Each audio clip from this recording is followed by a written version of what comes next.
sinasabi nila that you only married me for my money. At ngayon na kaya mo nang tumayo sa sarili mong paa. Now that you don't need me anymore, you're just going to walk away. Baka dapat kita ipaglaban sa pamilya mo, Chris.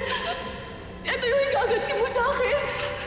Wala kang utang na loob. Magagamit ka mo. Tama na! Tama na! Tama na! Ilang beses na kita pinagbigyan, pero paulit-ulit kang bumabalik sa dati mo. Ano gusto mo? Kontrolin ako habang buhay! Sawag-sawa na ako! Ayoko na! Ayoko na! Via! Di ba?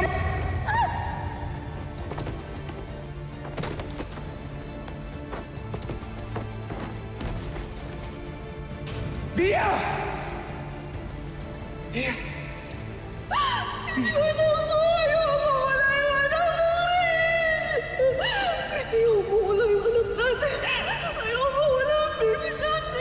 Nelia!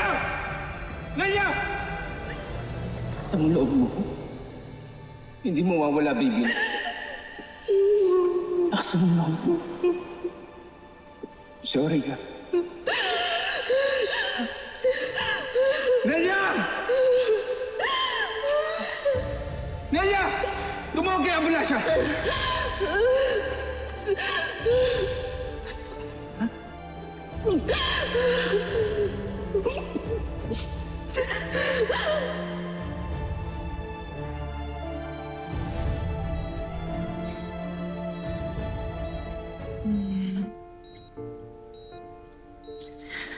Chris, kamusta ang baby natin? Chris, bakit hindi ka makapagsalita? Okay lang naman yung baby natin, di ba?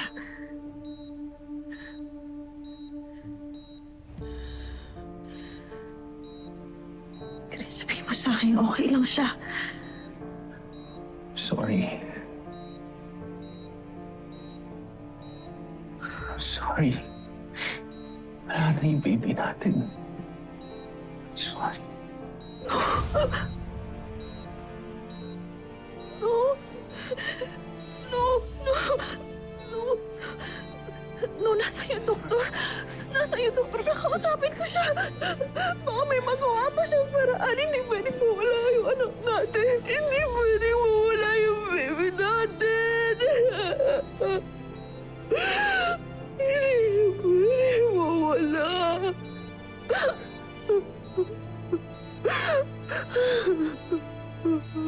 The fall caused significant trauma to your uterus.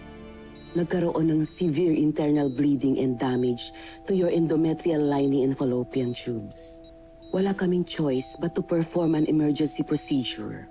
Baka pwedeng diretsuhin niyo na kami. Hindi namin maintindihan eh. Due to the extent of the damage, I'm afraid you won't be able to conceive again, Mrs. Almendras. That's not true. That's not possible. Doc, baka naman may ibang paraan pa.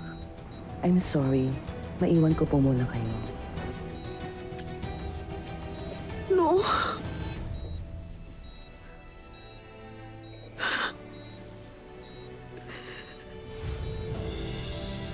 Hindi na ako magkakaanak.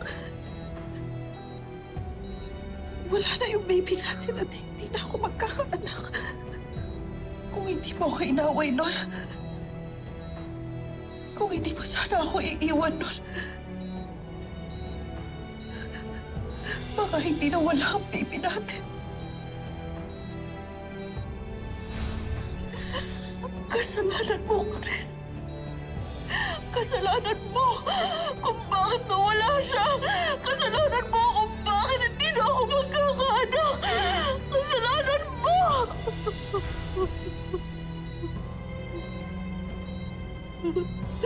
At ngayon, nawala na ako chance magkaanak. Iiwan mo na ako. Iiwan mo na ako. Hindi kita iiwan. Ha? Nandito lang ako sa tabi mo. And I'm sorry. I'm sorry.